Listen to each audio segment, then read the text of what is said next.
Aleluia. Mateus capítulo 13, verso 1.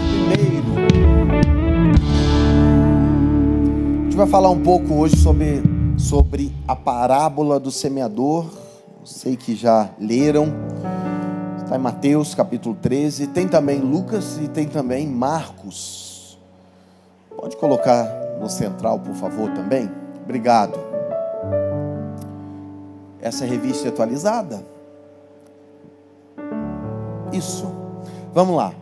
Naquele mesmo dia, saindo Jesus de casa, assentou-se à beira do mar. E grandes multidões se reuniram perto dele, de modo que entrou num barco e se assentou. E toda a multidão estava em pé na praia.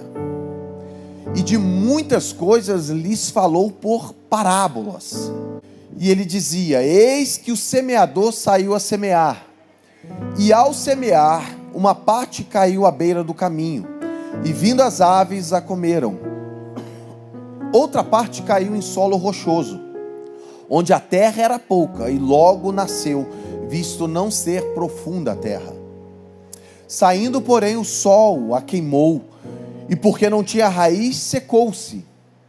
Outra caiu entre os espinhos, e os espinhos cresceram e a sufocaram. Outra, enfim, caiu em boa terra e deu fruto a 100, a 60 e a 30 por um. Pai, em nome de Jesus, fala ao nosso coração, fale conosco. Nós queremos ouvir a Tua voz e precisamos da direção que os céus têm. Que o Senhor anule, ó Deus, todo ruído, tudo aquilo que altera a comunicação dos céus, não a minha, mas aquilo que o Senhor tem para falar conosco. Que a Tua palavra alcance esse objetivo, libere sobre nós, que o Teu Espírito fale, e que possamos ouvir a voz dos céus, e aquilo que é a palavra venha germinar em nós, para a glória do Teu nome, em nome de Jesus, amém e amém. Glória a Deus.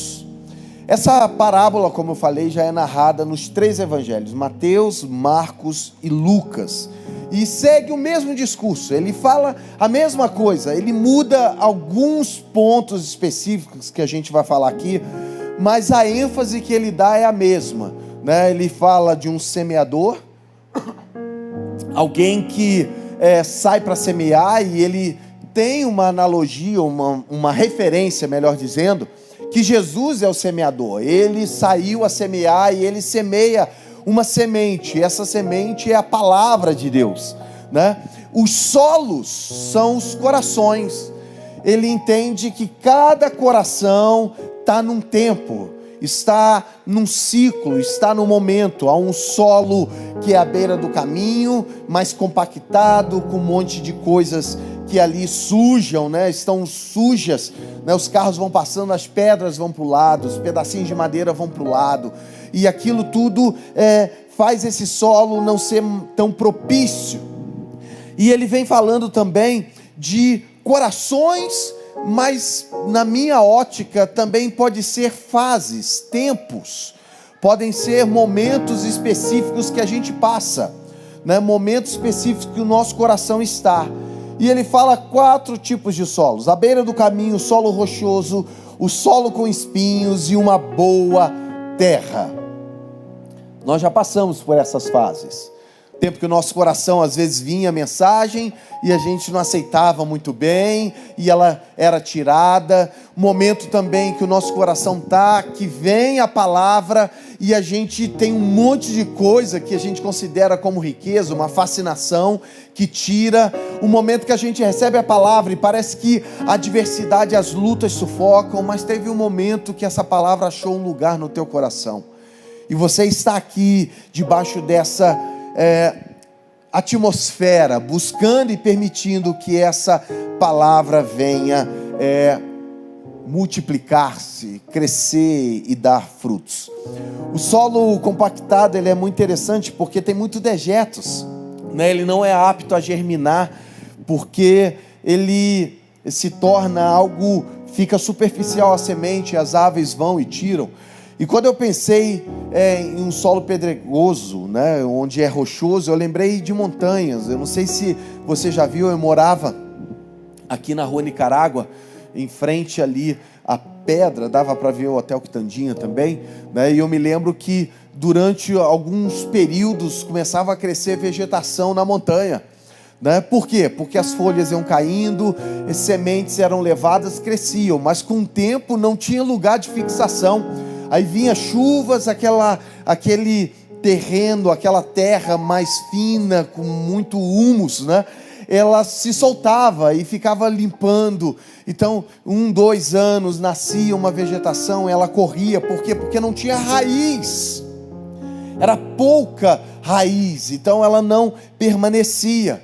Mas há um momento também que a semente cresce e outras vegetações crescem sobre ela. Eu me lembro do pé de limão da minha mãe. O bichinho ficava no fundo de da casa. E eu me lembro que um dia minha mãe foi lá, ela arrumou um caco de vidro. Ela começou a raspar todos os galhos, cortar, depenou o bicho. Eu falei, mãe, mas não vai nascer mais nada, você acabou com ele. Ele falou, não, agora que vai pegar força e vai germinar. E no outro ano o bichinho estava todo envergado de tanto limão que deu naquele pé de limão. Por quê? Porque ela tirou as ervas daninhas, ela tirou aquilo que sufocava, ela limpou e deixou de uma maneira propícia para crescer. E é isso que a gente quer que o nosso coração venha germinar a palavra e as promessas e aquilo que Deus tem para nós, que frutifique, que cresça, que desenvolva. E eu quero então aprender algumas lições, né, dessa parábola para a nossa vida, para o nosso coração. Eu não sei se você sabe, a explicação da parábola está a partir do verso 18 e 19. Né? Você pode ler comigo? Verso 18 e 19, mesmo capítulo 13, Jesus explica para os discípulos a parábola. Ele ali vem falando, e no verso 18 e 19 é uma explicação. Verso 18 diz assim, atendei vós, pois a parábola do semeador. E no verso 19, que é o que eu quero ler com você, diz assim, a todos os que ouvem a palavra do reino. Palavra aqui é logos. Dentro da filosofia, logos é o poder criativo. Na filosofia, o logos foi aquilo que trouxe à existência o mundo, que traz a existência. E é interessante, porque o logos verdadeiro não é aquele logos que a filosofia ensina, mas é a palavra de Deus que trouxe à existência todas as coisas. Só que aqui, esse logos é mais simples, porque ele fala do simples ato de falar. A todos que ouvem a palavra, aquilo que Deus está falando, Jesus está falando, que consegue ter o entendimento daquilo que está sendo dito. Aí ele completa, ele diz, e não compreendem. Aqui é uma grande chave, porque para você então poder permitir que a palavra de Deus cresça em você, precisa haver entendimento, precisa compreender. E é interessante que o termo aqui é causar ou levar. Só que a ideia de causar ou levar quer dizer que é algo que chega até você e você guarda no coração, que você retém. Agora a gente tem um grande problema, por quê? Porque tem pessoas que ouvem a palavra do reino e não a compreendem, não a retêm. Mas às vezes a gente retém o que não deve reter. A gente retém uma palavra que nos foi dada há muitos anos atrás, por um pai, por uma mãe, que no momento de infortúnio falou o que não deveria falar. Alguém que liberou uma palavra sobre a sua vida e você reteve aquilo. Isso causou males, dores em você. E isso é uma ferida que está aberta até hoje dentro do teu coração. A gente tem às vezes a facilidade de reter o que não deveria reter, de guardar o que não deveria guardar dentro do nosso relacionamento. Aproveitando que a Verlane está aqui hoje, de manhã, aleluia. A Verlane uma vez, ela faz uma cuca maravilhosa, mas um dia a banana não estava madura. E ela falou assim: não, mas eu posso fazer essa cuca, porque vai assar e o fogo vai cozinhar a banana, né? Ficou horrível, irmãos, que coisa horrível, né? E para não jogar tudo fora, a gente tirava a banana e comia o bolo. E eu falei isso para a Verlane, falei: Verlane, ficou horrível. Irmãos, ficou anos a Verlane sem fazer cuca lá em casa. Ficou anos. Depois ela fez um período e agora parou de novo. Será que é isso? Pode não ser. Mas entende que às vezes no casamento uma palavra mal dada é a que permanece? Aquilo que a gente fala e que a gente não consegue colher é o que ficou. Enquanto a Bíblia está dizendo aqui que a gente deve valorizar, reter aquilo que é importante. O primeiro ponto fala justamente isso.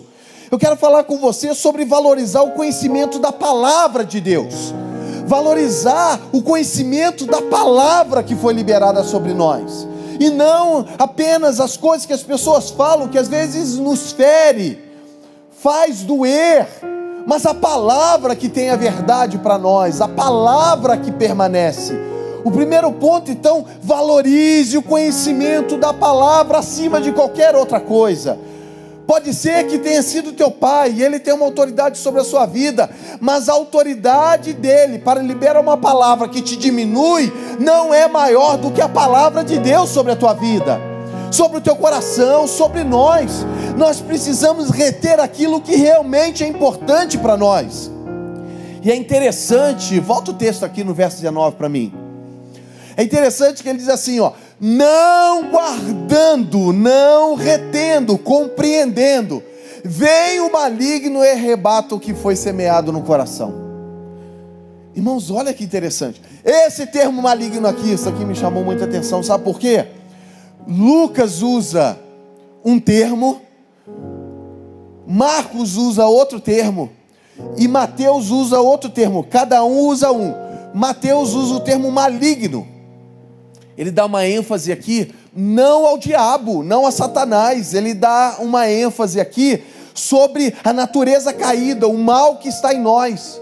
Ele está dizendo que nós não retemos a palavra, porque algo que está em nós, às vezes impede da gente reter essa palavra. Algo que está em nós, que precisa ser mortificado, morto, retirado, para que a palavra permaneça. Às vezes o nosso coração está assim. A gente reteve outras coisas e o nosso coração ficou guardando aquilo e cresceu um mal dentro de nós, e a gente não retém o que é bom. A gente ouve uma palavra de bênção sobre a nossa vida, um elogio, né? Pastor tem muito isso, quando a gente elogia a igreja, a gente sempre acha que é para outra pessoa. Irmãos, vocês estão orando, aí a gente pensa assim: deve estar falando para outra pessoa, porque eu não oro tanto quanto ele acha. Vocês estão fazendo isso, a gente acha que é para outra pessoa. Chama a atenção, a gente diz assim: é para mim. Pastor está cajado. É o maligno, é a natureza má. Mas Marcos usa o termo Satanás. Ô Satanás, como diz o pastor Gerson. Ele usa o termo, vem o Satanás. O que é um Satanás? O termo Satanás significa adversário.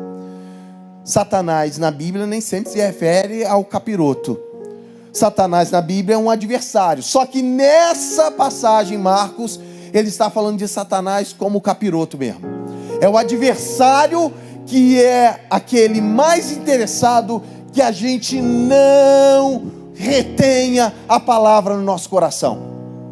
Ele é o maior interessado, ele é adversário de Deus. E ele é também nosso adversário. E ele não quer que a palavra fique no teu coração e na tua mente. Ele não quer que você guarde isso. Ele tem o interesse de tirar isso do teu coração, porque ele sabe que a palavra que produz vida, é a palavra que transforma a nossa realidade, é a palavra que estabelece o nosso futuro, é a palavra que transforma quem nós somos, e ele então não tem esse interesse. Lucas usa outro termo, diabo. Lucas enfatiza aquele que faz calúnia. O termo diabo significa caluniador, difamador, aquele que age com falsidade. Ele engana as pessoas. E é justamente isso que a parábola está nos ensinando. O quê? Que nós não temos retido a palavra Porque o diabo traz isso de forma enganosa no nosso coração e na nossa mente. Tá frio aqui, o ar tá muito gelado aí, gente. Eu tô vendo o pessoal tudo se colhendo. Tá, se tiver a gente pede para desligar. Só ela? Então abraça aí, Paulo. Abraça aí, Beto. Em nome de Jesus. O diabo, então, é aquele que age com falsidade. Ele quer enganar como enganador, mas ele é também aquele que traz engano. E às vezes engana até na igreja, já viu? Às vezes a gente passa. Esses dias, eu não sei, foi o Emerson que falou comigo, que um dia eu estava assim, correndo, eu passei e não cumprimentei ele. Ele falou assim, mas eu sabia que o senhor estava correndo para resolver alguma coisa. Porque o senhor sempre, na medida do possível, cumprimenta as pessoas. Mas às vezes a gente está atarefado, alguma coisa. Aí sabe o que acontece? O diabo entra com engano para confundir. E a gente traz dificuldade. Isso irmão, no casamento isso é uma desgraça. É uma desgraça. Porque algumas coisas aconteceram e naquele dia alguém falou algo de manhã, aí depois aconteceu uma outra coisa na hora do almoço. Quando chega a noite a gente já está azedo, porque a gente acha que fulano fez aquilo porque você tinha feito aquele outro dia. É um engano. Sabe por quê? Porque a gente não retém a palavra que traz as promessas sobre nós, sobre o nosso coração. Eu fiz uma anotação assim, que eu botei assim, ansiedade. Ansiedade. Por quê? Porque quando a gente não conhece a Deus, a gente vive ansioso. Ansioso com a vida, com o nosso futuro. A gente acha que tudo está à mercê do que nós conseguimos construir para a nossa história. A gente fica ansioso, há uma desesperança. E a gente vê claramente no texto que isso é uma estratégia do inimigo. A falta de compreensão da palavra é uma estratégia dele de nos tirar do plano, de nos tirar daquilo que Deus tem para a nossa vida. Atos 8, verso 30 e 31. Atos dos Apóstolos. Capítulo 8, verso 30 e 31 diz assim: correndo Filipe, ouviu ler o profeta Isaías e perguntou: compreendes o que vem lendo? Ele respondeu: como poderei entender se alguém não me explicar? E convidou Filipe a subir e a sentar-se junto dele. É um momento que um etíope está numa carruagem lendo o profeta Isaías e ele está confuso com aquela leitura. Filipe foi levado pelo Espírito a esse ambiente para que ele pudesse orientar o etíope e assim ele pudesse reconhecer Jesus como Senhor e fosse batizado. É interessante que ele vai lendo e a pergunta de Filipe é: você está entendendo o que você está lendo? Ele diz: não, como eu vou entender se não há quem me explique? Olha que situação. Então Filipe sobe e explica, e quem vê o restante do texto, você vai ver que o etíope, então ele é batizado, ele professa Jesus, é batizado, e ele, segundo a história da igreja, foi aquele que iniciou a igreja na Etiópia. Uma pessoa que está no momento, numa evangelização, e ele então iniciou a igreja na Etiópia, porque ele teve entendimento da palavra, conhecimento da palavra. Que você possa conhecer a palavra de Deus, que você tenha apreço pela palavra de Deus, que você debruce sobre a palavra, porque na palavra que tem a direção para a tua vida, na palavra que tem a bênção para o teu casamento, na palavra que tem as promessas de Deus, na palavra que Deus estabeleceu aquilo que vai chegar sobre você. Se aproprie da palavra, mergulhe na palavra e tome a palavra para você, em nome de Jesus, amém? Obrigado, só um falou, mas tudo bem, eu sei que no coração a gente falou. Segunda lição, verso de número 20, por favor, verso de número 20. O que foi semeado em solo rochoso, esse é o que ouve a palavra e recebe logo, diferente do outro. A palavra ficou na superfície, mas esse não, ele recebeu logo, mas não tem raiz. Por quê? É um solo rochoso, um pouquinho só de terra, ela é até fértil, a terra é fértil, porque nasceu. Só que tem pouca terra, então diz o texto que não tem raiz em si mesma, sendo antes de pouca duração. Pouca duração. A gente vê isso na igreja. Pessoas às vezes entram num momento de crise, dificuldade. Eles chegam e a palavra traz promessas de Deus, traz conforto. Aí o que acontece? Ele diz: opa, aleluia, aleluia, eu quero isso. Aí a palavra até ali começou, mas o que acontece? Irmãos, vem tanta luta. Eu costumo dizer que o discipulado de Satanás é muito doido e forte. Eu falo que eu ia para a igreja, ficava lá na igreja, acabava o culto, a galera estava na porta da igreja me esperando para a gente ir para as festas. O discipulado era forte. E algo lá dentro dizia: opa, aqui tá bom, mas tem outras coisas que minha carne treme. Aleluia. Aleluia nada. A carne treme e nos leva para distante de Deus. Porque é pouca duração. E lhe chegando a angústia ou a perseguição por causa da palavra, luto religioso. Quando eu casei na igreja, ele não foi. Ele disse assim: eu não entro em igreja evangélica. Eu casei na igreja evangélica. Eu vi muitas vezes parentes falando assim: eu preferia quando você saía e chegava às 5 horas da manhã do que agora fica indo para os cultos. Perseguição às vezes dentro da nossa casa. E as coisas que você não consegue vencer ainda, e que as pessoas logo falam assim: assim que está crente?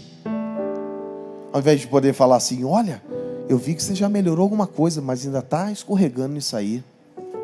Vamos lutar para vencer isso também. Ao invés da gente só pisar, é a perseguição.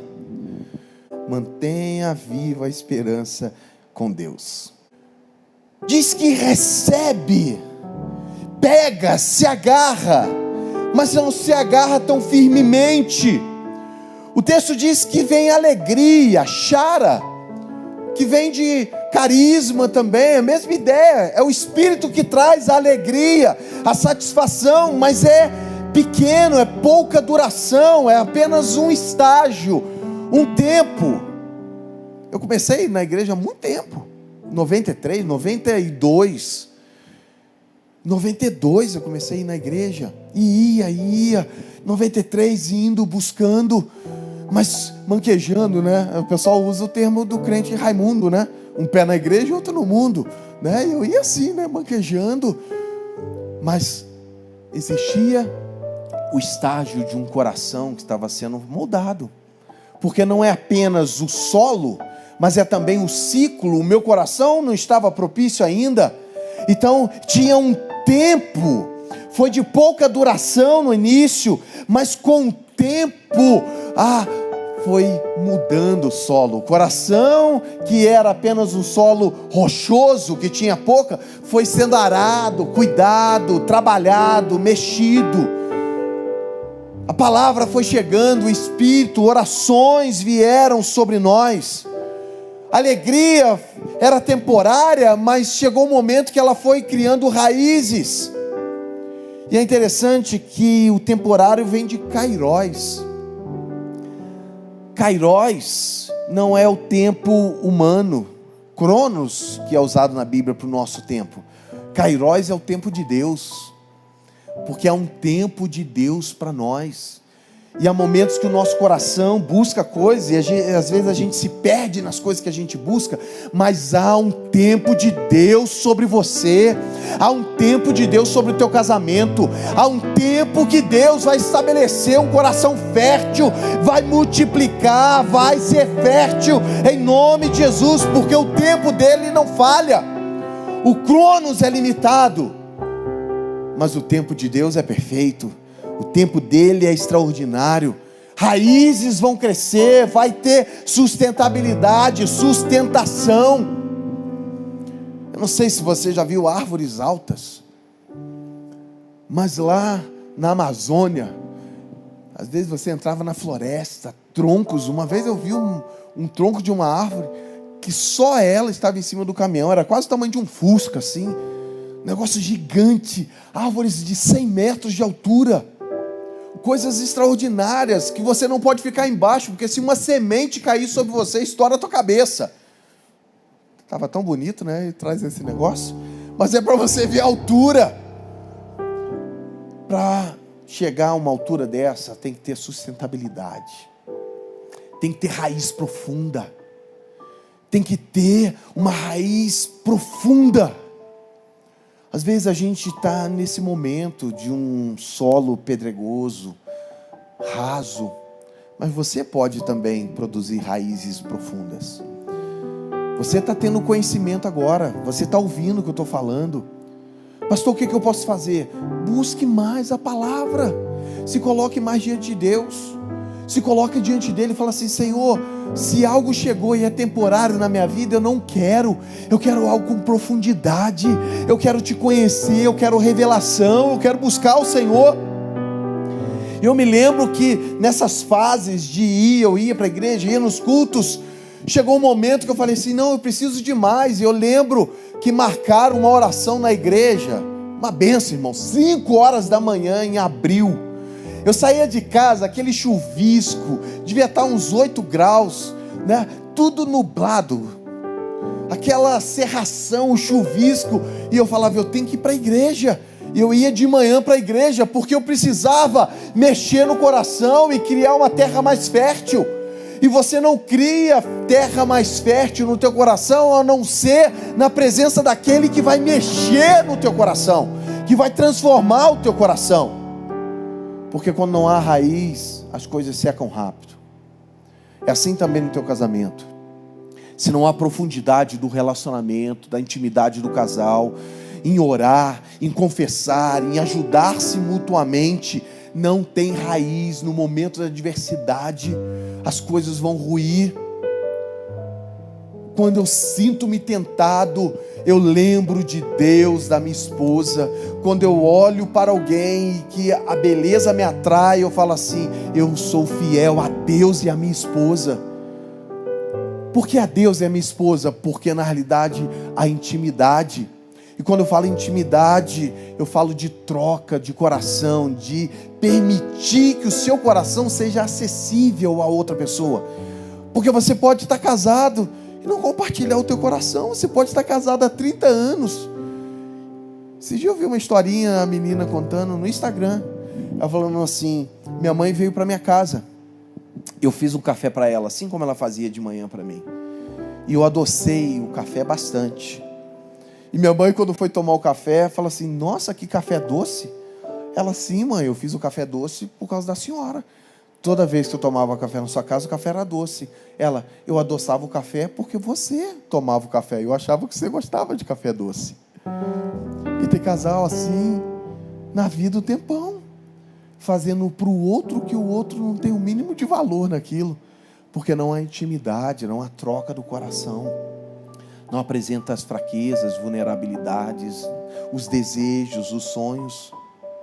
Porque é uma raiz curta, seca. Não há profundidade.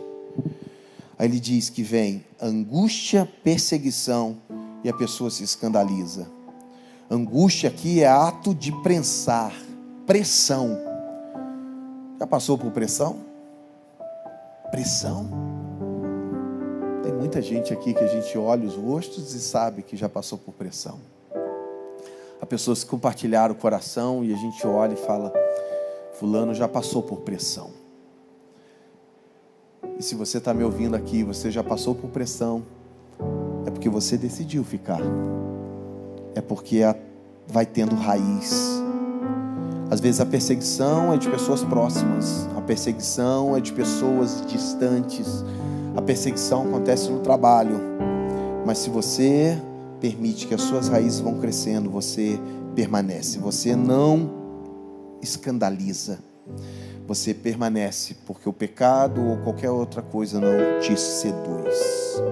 Terceiro ponto, verso 22, o que foi semeado entre os espinhos é o que ouve a palavra, porém os cuidados do mundo, a fascinação das riquezas sufocam a palavra e fica infrutífera.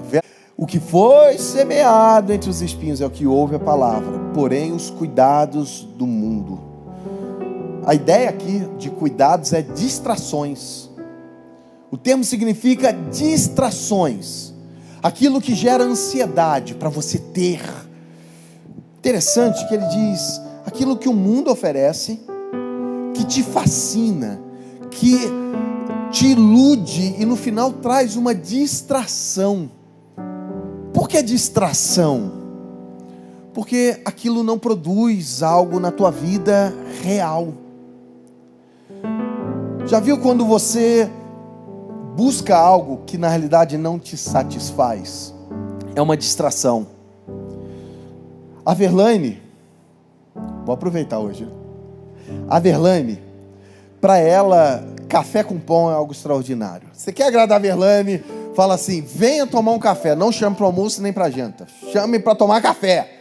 Tiver pão com manteiga, ela está feliz da vida. E a gente casa. Ela estudava no Rio, nem sempre parava para almoçar, então ela conseguia lanchar e ficar bem. Aí a gente casa. Aí chega certo momento, ela fala assim, ai, vamos lanchar.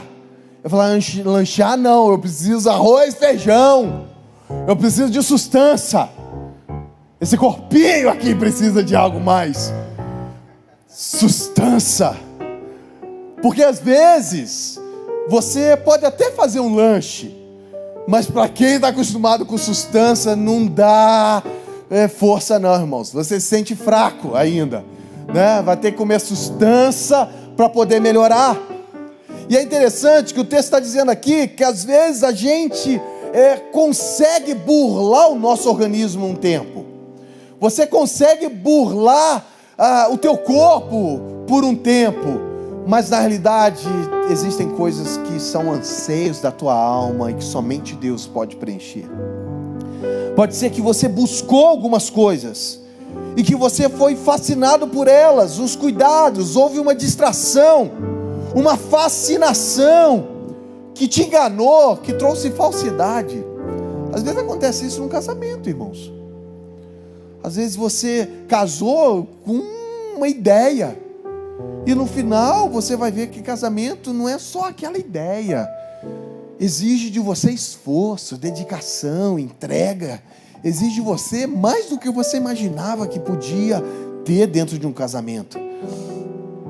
Mas fascinação aqui é algo que é um engodo, algo que não é verdadeiro, que não permanece a longo prazo.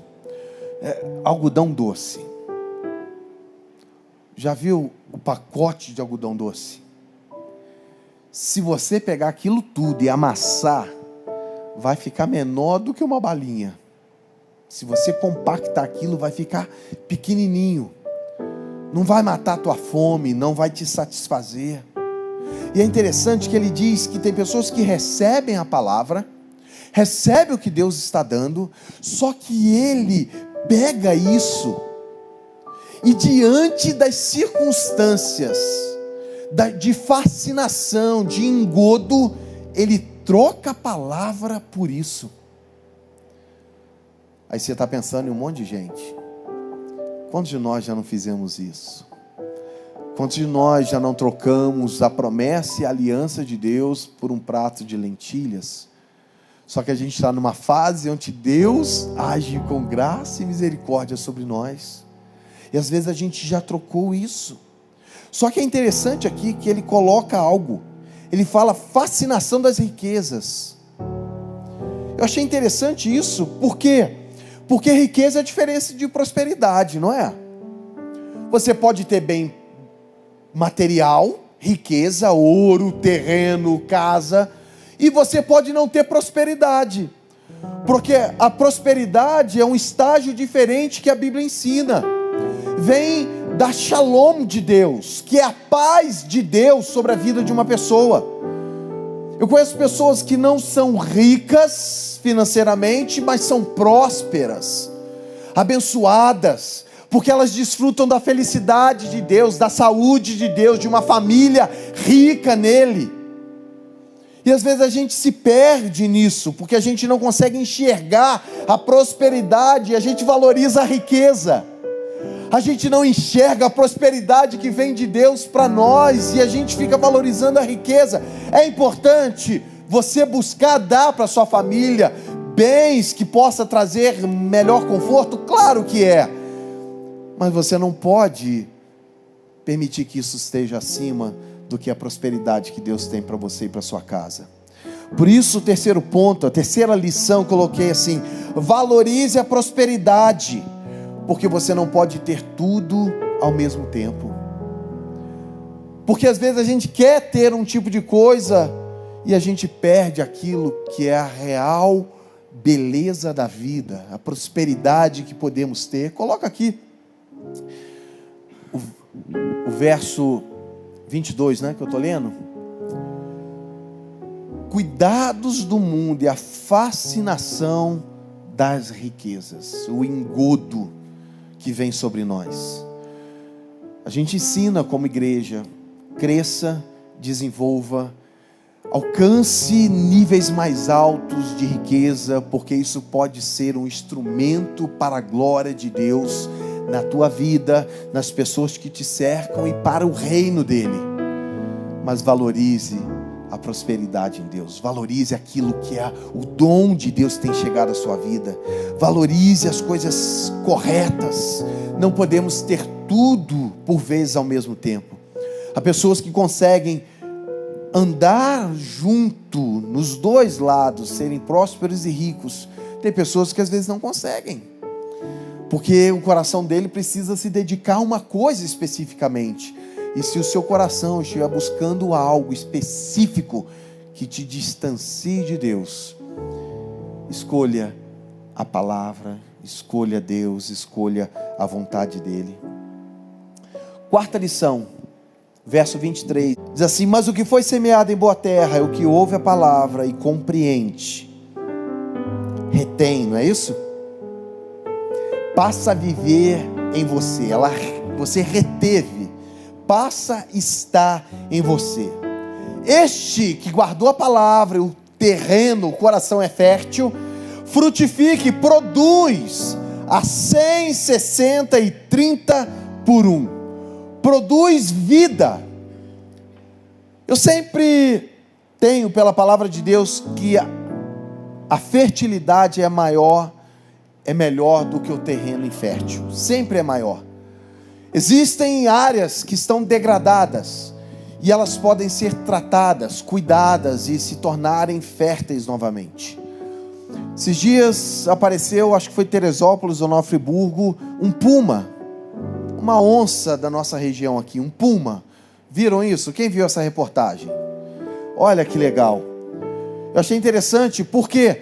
Porque ele passou a aparecer depois de um período de quarentena que a gente viveu. Alguns anos onde que a gente se retirou um pouco, então a vida começou a aparecer em outros lugares.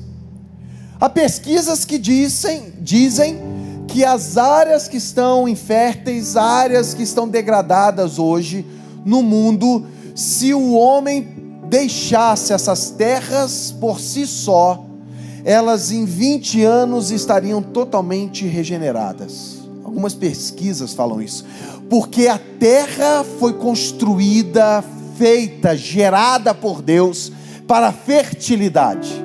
Existe uma promessa de Deus sobre a terra para que ela frutifique, para que ela multiplique, para que ela cresça, que ela desenvolva. E é interessante que aqui Jesus está dizendo isso: aquele que recebe a palavra e a retém, ele vai ser fértil, ele vai frutificar, vai ter vida sobre ele. Há uma promessa também para nós. Se o nosso coração for fértil e essa palavra achar lugar na sua vida, no teu casamento, no teu trabalho, onde estiver, a Bíblia diz que vai ter vida, porque há uma promessa sobre nós, há um projeto de Deus sobre nós, para trazer vida. O nosso coração é o lugar que Deus escolheu para plantar a sua palavra, para que possa produzir vida sobre nós. Jesus lançou uma semente, e Ele lançou segundo a capacidade que Ele tinha, que Ele via no nosso coração e que Ele preparou o nosso coração para ter. Um coração fértil. Você foi feito por Deus para gerar boas obras. Você foi feito por Deus para ter vida em você, ter vida no teu casamento, na tua família, ter vida no teu trabalho, no negócio que você tem, ter vida aonde você estiver, porque a palavra, ela não anda solta por aí.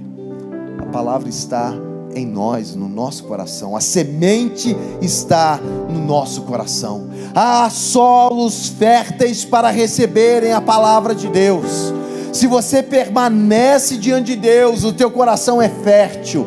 Pode ser que você diga: não estou ainda da maneira que eu gostaria, não estou ainda frutificando como eu desejo, não estou ainda da maneira que espero. Às vezes eu me engano, às vezes eu busco coisas que não são de Deus para mim, mas a palavra de Deus é maior do que qualquer outra coisa que você tem buscado. A palavra de Deus é poderosa para construir, trazer vida a você. Você foi chamado para frutificar. Você foi chamado para levar essa palavra. O desejo de Deus é que você corresponda à vontade dEle. A Bíblia diz que Jesus prometeu que estaria conosco todos os dias da nossa vida. Ah, pastor, tem momentos que são difíceis. Ele não deixou de estar com você. Há momentos que estão difíceis sobre mim. Ele está conosco todos os dias da nossa vida. Uma boa notícia é que Ele enviou o seu Espírito sobre nós. Você tem a palavra e você tem o Espírito. Às vezes a adversidade vem, o momento de engano vem, o momento que você busca outras coisas vem, mas a palavra continua a mesma. O Espírito que está em você é o mesmo. Você pode se colocar em pé? O quarto ponto fala sobre isso. Continue frutificando. Se você parou, volte a frutificar. Se você está estagnado, a palavra que traz vida é a mesma. Se você foi enganado e você parou por um tempo, é tempo de recomeçar. É tempo de se apegar à palavra. É tempo de se apegar às promessas. É tempo de permanecer no lugar que Deus te colocou. É tempo de permanecer junto à palavra, em oração, na busca dEle. Aquilo que morreu, a fertilidade dos céus é muito maior do que qualquer coisa que tenha morrido. Se porventura alguma coisa está devastada, os céus têm poder de restauração imediata. Deus pode fazer num piscar de olhos. Deus pode fazer no instante. E é isso que Ele quer sobre nós, porque a palavra já foi liberada sobre nós para a vida. A palavra foi liberada sobre você para a vida. A palavra foi liberada sobre o teu casamento para a vida. A palavra foi liberada sobre as suas emoções para a vida. A palavra foi liberada sobre a tua espiritualidade para a vida. Se há morte, esse não é o plano de